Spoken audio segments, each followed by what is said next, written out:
এটা ছিল একটা গরিব ঘরের ছেলের গল্প। সে নিজের ব্যস্ততায় আপনজনকে শান্তি রাখার জন্য, প্রিয় মানুষটাকে শান্তি রাখার জন্য তাকে সময় না দিতে পেরে ছেলেটাকে ছেড়ে চলে গেল। হ্যাঁ ভাই, ঠিকই। আজকে আমার হোয়াটসঅ্যাপে আর একটা ভাই এসেছিল, এসে বললো, ভাই তোমার আগের গল্পটা আমি শুনছি, আমার এই গল্পটা তুলে ধরো। বললাম আচ্ছা ভাই, ঠিক আছে, বলো আমাকে। তারপর আমার চোখ দিয়ে কান্না চলে এসেছিল। কি করব, এমন ইমোশনাল ভাই, গল্পটা আমাকে নিতেই হলো। ভাইটা বলল, ভাই আমি একটা মেয়ের সাথে রিলেশনে ছিলাম।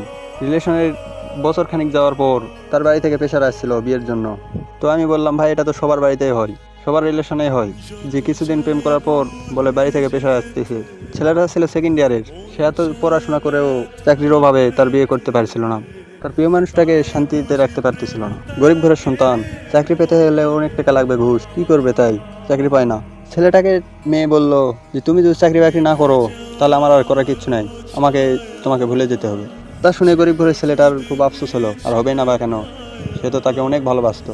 আর আজ টাকার অভাবে, বেকারত্বের কারণে তার রিলেশনটা এখানে শেষ হচ্ছে। তার প্রিয় মানুষটা অন্য কারো হাত ধরে যাবে, সেটা সে সইতে পারতেছিল না। গল্পটা অনেক শর্টকাটে হলেও গল্পটার ভিতরে অনেক বড় আছে ভাই। সেই ছেলেটা গেল চাকরি খোঁজে, কিন্তু চাকরি পেল না। কি করবে, অবশেষে সে রাজমিস্ত্রি কাজ করতে শুরু করে দিল। তাতে যদি তার প্রিয় মানুষটা কামাই রোজগারের দিকে কিছু করতে পারে, সে তার প্রিয় মানুষটাকে ফোন করলো, করে মিথ্যে বলল যে আমি একটা কাজ পাইছি, কিন্তু স্যালারিটাও খুবই কম। প্রিয় মানুষটা বললো কত, বলে 15,000 টাকা মাস। তা শুনে প্রিয় মানুষটা বলল, 15,000 টাকার মাসে আমাকে বিয়ে দিবে না, আমার তো লাগবে আরও। তা শুনে ছেলেটা কাঁদতে শুরু করে দিল, বললো তোমাকে ছাড়া আমি বাঁচবো না, হয়তো তুমি আমাকে ভালোবাসো, না আমাকে একটু বিষ কিনে এনে দাও, তোমাকে আমি চাই।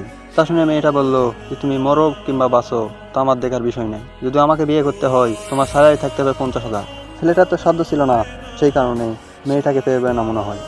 বিধির কি খেলা, মেয়েটার বিয়ে হয়ে গেল, ছেলেটা হতাশ হয়ে গেল।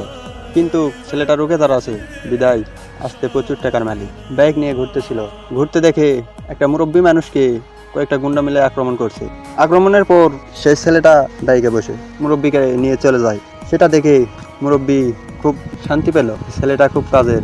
মুরব্বী ছেলে অনেক টাকা পয়সার মালিক, ধনী লোক, তার নিজের একটা ব্যবসা প্রতিষ্ঠান ছিল, নিজের একটা কোম্পানি ছিল, তার কোনো ছেলে ছিল না, কোনো মেয়ে ছিল না। সেই বড় লোক মুরব্বীটা ছিল শান্তশিষ্টের মানুষ। তাকে নিয়ে চলে গেল তার বাসায়।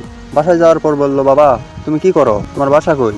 তা শুনে ছেলেটা বললো, আঙ্কেল আমি রাজমিস্ত্রি কাজ করি, তো বাসায় যাইতেছিলাম, তার পথে আপনার সাথে দেখা। বাবা তা পড়াশোনা করো না?